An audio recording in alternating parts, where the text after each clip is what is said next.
अस्सलाम वालेकुम नाज़रीन, आज के वीलॉग के साथ आपकी खदमत में हाजिर हैं। पहली खबर सुप्रीम कोर्ट ऑफ पाकिस्तान से फ़ौजी अदालतों के क़याम के हवाले से जो इंट्रा कोर्ट अपील फ़ाइल की गई थी हुकूमत की तरफ से, क्योंकि सुप्रीम कोर्ट का एक बेंच आपको मालूम है कि फ़ौजी अदालतों के क़याम को गैर आइनी और आइन से मुतसादिम करार दे चुका है। उस फैसले के ख़िलाफ़ इंट्रा कोर्ट अपील फ़ाइल की हुकूमत वक्त ने, और उस अपील की सुनवाई 13 दिसंबर को होने जा रही है। उसके लिए बेंच फॉर्मुलेट कर दिया गया है और उसमें 6 जज साहिबान है। एक लार्जर बेंच है जो कि सुनेगा इस अपील को। जो 6 जज साहिबान हैं जो सुनेंगे अपील को, वो कौन से? जस्टिस सरदार तारिक मसूद हैं, जस्टिस अमीनुद्दीन हैं, जस्टिस मोहम्मद अली मज़हर हैं, जस्टिस सैयद हसन रिजवी हैं, जस्टिस मुसर्रत हिलाली हैं और जस्टिस इरफान सादत खान हैं। ये 6 जज साहिबान हैं जो इस अपील को सुनेंगे। और पहले जो सुप्रीम कोर्ट के बेंच ने फ़ौजी अदालतों के क़याम को गैर कानूनी, गैर आइनी और आइन से मुतसादिम करार देते हुए रद्द कर दिया था, उसको मुस्तरद कर दिया था। अब इंट्रा कोर्ट अपील, जो कि आपको पता है कि इंट्रा कोर्ट अपील भी एक नया फिनोमेना सुप्रीम कोर्ट के अंदर, because supreme court is the highest court of appeal. और ये प्रैक्टिस एंड प्रोसीजर एक्ट से पहले इंट्रा कोर्ट अपील का कॉन्सेप्ट नहीं था, लेकिन अब इंट्रा कोर्ट अपील में ये सुनी जाएगी। और ये 6 जज साहिबान देखेंगे कि वो 5 जज साहिबान जिन्होंने फ़ौजी अदालतों के क़याम को आइन से मुतसादिम करार दिया था, उनका फ़ैसला सही था, दुरुस्त था या गलत था। अब एक चीज़ इम्पॉर्टेंट ये है कि जस्टिस काजी फ़ाइज़ ईसा साहब खुद इस बेंच का हिस्सा नहीं है। अच्छा, वो जो ऑर्डर है उसके अंदर लिखा हुआ है that the bench constituted by the order of the committee. ये भी आपको याद होगा कि प्रैक्टिस एंड प्रोसीजर पहले चीफ जस्टिस ऑफ पाकिस्तान का बेंच बनाने का कुल्ली इख्तियार होता था, लेकिन अभी प्रैक्टिस एंड प्रोसीजर एक्ट जो आया, जिसके लिए बड़ा पैशनेट थे चीफ जस्टिस काजी फ़ाइज़ ईसा, उसमें उन्होंने कमेटी बना दी थी कि एक कमेटी बेंच फॉर्मुलेट करेगी, उसमें चीफ जस्टिस होंगे, सीनियर जज भी होंगे दूसरे। तो formulated by the orders of that committee ये बेंच तश्कील दिया गया और इसमें जस्टिस काजी फ़ाइज़ ईसा का नाम नहीं है। तो पहली बात यह है कि काजी फ़ाइज़ ईसा साहब खुद इस बेंच का हिस्सा क्यों नहीं है? He is the chief justice और वो सुप्रीम कोर्ट में चीफ जस्टिस के ओहदे पर विराजमान है, सुप्रीम कोर्ट को हेड कर रहे हैं। और फ़ौजी अदालतों के हवाले से जब पिछले दौरे हुकूमत में, इमरान खान साहब के दौरे हुकूमत में फ़ैसला हुआ था, तो काजी फ़ाइज़ ईसा साहब की बड़ी वोकल वो रहे थे और बड़ी आवाज़ उन्होंने उठाई थी फ़ौजी अदालतों के क़याम के हवाले से। और जब आइनी तरमीम हो भी गई थी और उस आइनी तरमीम के बाद सुप्रीम कोर्ट ने फ़ैसला सुनाया था कि आइनी तरमीम के बाद फ़ौजी अदालतों में इन दहशत गर्दों का ट्रायल हो सकता है, तो काजी फ़ाइज़ ईसा साहब ने तब भी उससे इख्तिलाफ़ करते हुए कहा था कि आइनी तरमीम के बावजूद दहशत गर्दों का ट्रायल फ़ौजी अदालतों में नहीं हो सकता है। ये रिकॉर्ड की बात है, फैसला मौजूद है। तो एक चीज़ जिसके बारे में वो तब इतने पैशनेट थे या वो आइन से इतनी मुतसादिम थी, अब क्योंकि ये मामला जो है इस वक्त बहुत अहम है, फ़ौजी अदालतों में अगर ट्राई किया जाएगा, बहुत सारे लोगों को दर्जनों के हिसाब से इस वक्त तो 116 या 103 के करीब लोग जो फ़ौज की तहवील में हैं, मिसाल के तौर पे अगर उन्हें ट्राई किया जाएगा तो उनके घर वालों के बहुत सारे तहफ़्फ़ुज़ात हैं इसके हवाले से। और क्या उससे जो रेगुलर कोर्ट्स हैं उनकी जो डोमेन है, जो रिस्ट्रिक्शन है, वो इफ़ेक्ट नहीं होगी। तो इस पे तो काजी फ़ाइज़ ईसा साहब को ख़ुद आकर मेरे ख़्याल में बेंच को हेड करना चाहिए था और उनका फीडबैक या उनकी राय इसमें बहुत ज़्यादा अहम थी। तो सवाल ये पैदा होता है कि चीफ जस्टिस, मौजूदा चीफ जस्टिस काजी फ़ाइज़ ईसा साहब, जो कि बतौर जज सुप्रीम कोर्ट ऑफ पाकिस्तान जब फ़ौजी अदालतों के क़याम के हवाले से बहुत पैशनेट थे कि आइन से मुतसादिम है और ये नहीं हो सकती हैं, और उन्होंने माइनॉरिटी वर्डिक्ट भी सुनाया था और बड़ा स्ट्रॉन्ग फ़ैसला सुनाया था और बड़ा स्ट्रॉन्गली सुनाया था और उस पर स्टैंड भी करते थे, वो अभी इस मामले से, जो कि बहुत वही मामला है, लेकिन फ़र्क सिर्फ इतना है कि पहले फ़ौजी अदालतों में कुछ दहशत गर्दों का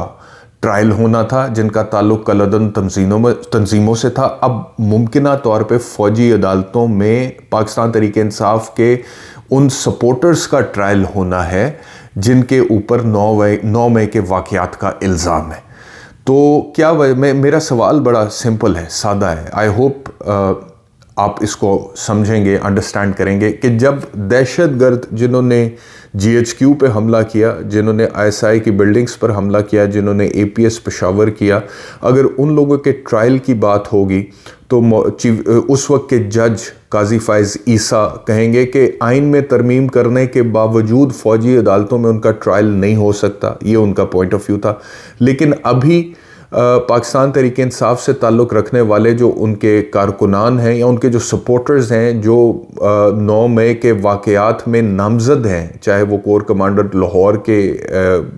वकूए वाला केस है या फिर दीगर केसेस हैं, तो जब उनका मुमकिना तौर पे ट्रायल हो सकता है फ़ौजी अदालतों में, तो वहाँ पे काजी फायज़ ईसा साहब इस मामले से दूर क्यों हैं? ये इंडिफरेंस क्यों है? ये लैक ऑफ कंसर्न क्यों है? ये बहुत ज़्यादा इंपॉर्टेंट सवाल है। बतौर chief justice of the supreme court of Pakistan, मैं समझता हूँ कि उनकी राय तो इस मामले में बहुत अहम है, मुकद्दम है और देनी बनती है और उन्हें इस बेंच का हिस्सा होना चाहिए। लेकिन अभी तक जो लिस्ट सामने आई है उसमें काजी फायज़ ईसा साहब इस बेंच का हिस्सा नहीं है। अच्छा, दूसरा दिलचस्प बात एक और ये है कि यही केस जब उमर अताब बंदयाल साहब के दौरे हुकूमत में टेकअप हुआ था, तो जस्टिस सरदार तारिक मसूद, जिनका नाम अभी मौजूदा लिस्ट में है कि वो बेंच में होंगे, जो बेंच इंट्रा कोर्ट अपील सुनने जा रहा है इस मामले के हवाले से, उन्होंने उमर अताब बंदयाल साहब की चीफ जस्टिस के दौर में इनकार कर दिया था कि मैं ये केस नहीं सुनूंगा। आज काजी फायज़ ईसा साहब चीफ जस्टिस हैं तो उन्होंने इकरार कर लिया कि मैं सुनने के लिए तैयार हूं। तो ये भी तजाद मेरी समझ में नहीं आया कि उमर अताब बंदयाल अगर चीफ जस्टिस हैं तो सरदार तारिक मसूद कहते हैं कि फौजी अदालतों के क़याम के हवाले से केस नहीं सुन सकता, और अगर काजी फायज़ ईसा चीफ जस्टिस हैं तो सरदार तारिक मसूद कहते हैं कि केस सुनूंगा और वो बेंच का हिस्सा है। ठीक है, तो ये जो मामलात है ना, ये बहुत अजीब हैं और तशवीशनाक हैं और ऐसे नहीं होना चाहिए। और अब ये बेंच क्या करेगा, ये तो ये बेंच ही जानता है। अब इंट्रा कोर्ट अपील के ऊपर समात होगी, लेकिन मैं अपनी राय एक दफ़ा नहीं कई दफ़ा पहले दे चुका हूँ कि मेरी नज़र में कहीं से भी फ़ौजी अदालतों के क़याम को जस्टिफाई किया ही नहीं जा सकता लीगली, कॉन्स्टिट्यूशनली, आइनी और कानूनी तौर पर, और मैं समझता हूँ कि अखलाकी तौर पर भी नहीं किया जा सकता। लेकिन अगर 21वीं सदी में सन 2023 जो कि अब उसका आखिरी महीना चल रहा है, उसमें इस्लामी जमहूरिया पाकिस्तान में कुछ लोगों ने ये सोच लिया है कि ये रीत डालनी है कि फ़ौजी अदालतों में सिविलियंस का ट्रायल होगा, which is against the norms of democracy and the principles of equity and of course in violation of the constitution and the law of the country and international norms also, and international law के भी वो खिलाफ है। अगर कुछ लोगों ने सोच ही लिया है कि 21वीं सदी 2023 में करना है, तो मैं समझता हूँ कि उसमें सुप्रीम कोर्ट ऑफ पाकिस्तान का किरदार बहुत अहम है और सुप्रीम कोर्ट को इसमें बड़ी जिम्मेदारी का मुजाहरा करने की ज़रूरत है। तो पहली स्टोरी तो ये है आज के वीलॉग में। अगली स्टोरी की तरफ चलते हैं। मियां नवाज शरीफ साहब ने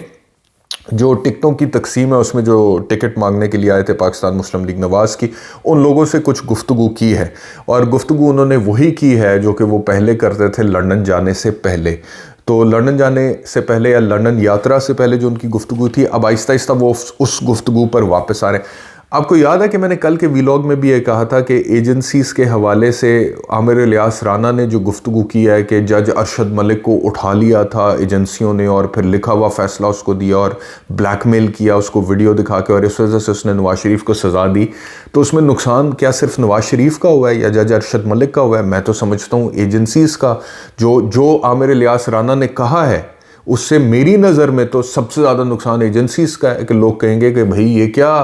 तरीक़ाकार है, ये एजेंसीज़ कैसे ऐसे कर सकती हैं, तो एजेंसीज़ की साख उससे मुतासर होगी। तो जो उन्होंने कहा था एक सहाफ़ी आमिर इलियास राना ने,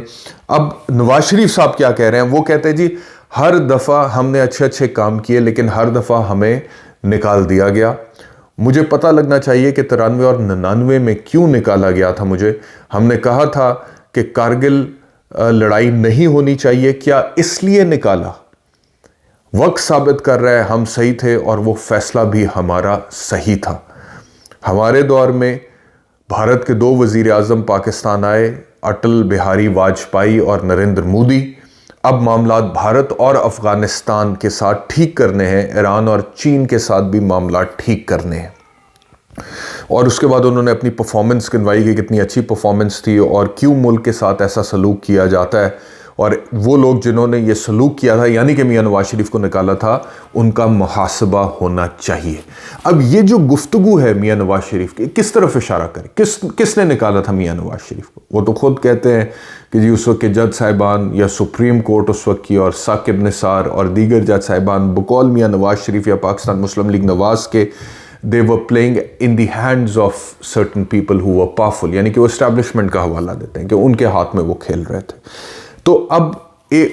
मतलब कि एस्टैब्लिशमेंट को ये बात समझने की ज़रूरत है कि PMLN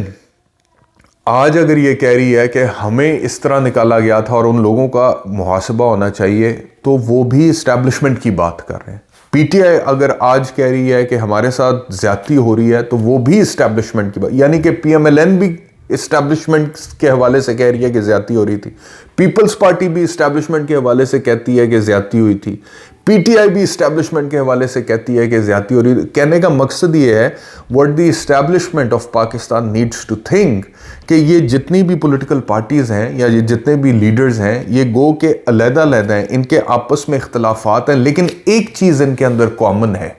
और वो कॉमनैलिटी ये है कि वो सब इशारा इस्टेब्लिशमेंट की तरफ देते हैं कि हमारे साथ जो ज्यादती हुई थी वो इस्टेब्लिशमेंट के कहने पे हुई थी। मियां नवाज शरीफ भी कहते हैं, ये पीपल्स पार्टी वाले भी कहते हैं, जुल्फ़िकार अली भुट्टो की मिसाल दे के, या मोहतरमा बेनज़ीर भुट्टो जिला वतनी और आसिफ अली जरदारी के वो केसेस की हवाला दे के, और ये PTI वाले भी कहते हैं। लेकिन आजकल बुरे सबसे ज़्यादा PTI वाले चलते हैं, क्योंकि इस वक्त जो टाकरा है वो PTI और इस्टेब्लिशमेंट का चल रहा है, वो जो टक्कर हुई है वो इन दोनों की फ़िलहाल हुई है। तो वक्ती तौर पे पीपल्स पार्टी या PMLN जो कुछ कह रही है उसको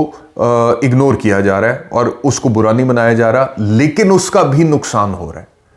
इस्टेब्लिशमेंट आई होप इस बात को समझती होगी कि लोग क्या सोचेंगे कि हर बंदा यही कहता है या यही बताता है कि इस्टेब्लिशमेंट ने किया था, चाहे वो PTI है, PMLN है, पीपल्स पार्टी है। तो ये सोचने की बात, तो मियां नवाज शरीफ ने वही गुफ्तगू करना शुरू कर दी है। वो कहते हैं 93 में निकाला, 99 में निकाला, मुझे क्यों निकाला, किसने निकाला, मुहासबा करें, कारगिल की लड़ाई के खिलाफ मैंने बात की थी तो क्या इस वजह से निकाला, हिंदुस्तान से अब ताल्लुकात ठीक करूंगा। अच्छा, अब अगर मियां नवाज शरीफ ने अब फिर कह दिया है कि मोदी और वाजपेयी आए हिंदुस्तान भारत के साथ मामला ठीक करने, अगर यही मियां नवाज शरीफ की आज एस्टेब्लिशमेंट के साथ ताल्लुकात ना ठीक होते तो इसके ऊपर तो फिर नवाज शरीफ साहब के जब घर आए थे नरेंद्र मोदी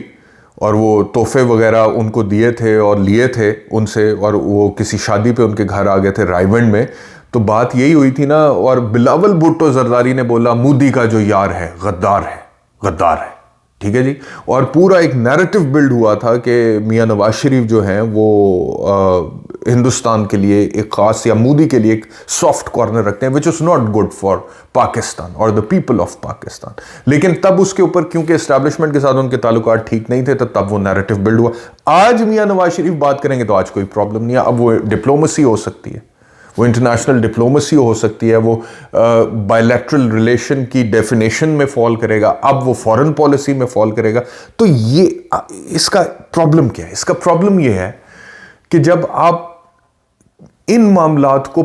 लोकल लेवल की पेटी पॉलिटिक्स के लिए इस्तेमाल करते हैं तो मुल्क को ओवरऑल एक डायरेक्शन लेने में दुश्वारी होती है। फॉरेन पॉलिसी के हवाले से या इन्वेस्टमेंट पॉलिसी या इकोनॉमिक पॉलिसी या डिफेंस पॉलिसी या जो भी पॉलिसी है उसके हवाले से, और फिर मुल्क तरक्की नहीं कर पाता, कोई प्लानिंग हो नहीं पाती। प्लानिंग ही नहीं है ना पाकिस्तान में, कोई स्ट्रैटेजी प्लानिंग होती नहीं है और उस पर इंप्लीमेंटेशन, कोई लॉन्ग टर्म प्लानिंग नहीं, कोई थिंक टैंक्स, सारा थिंक टैंक तो इस चीज़ पे लगा होता है जो कि मैं कह रहा हूँ कि जी आपस में कैसे एक दूसरे को चित करना है, आगे निकलना है, और जी कैसे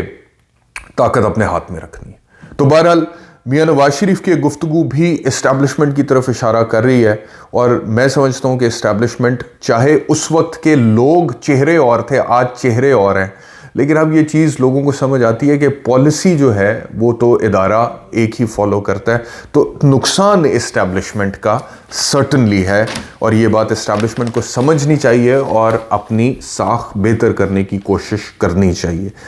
अच्छा जी,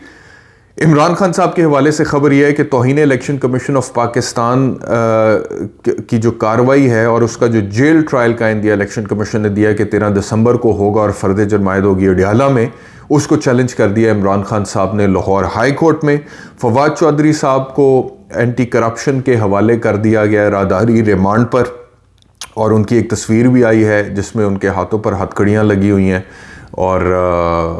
अब काफ़ी दिनों से वो जेल में हैं। तो मुझे भी फवाद चौधरी साहब की वो तस्वीर देखकर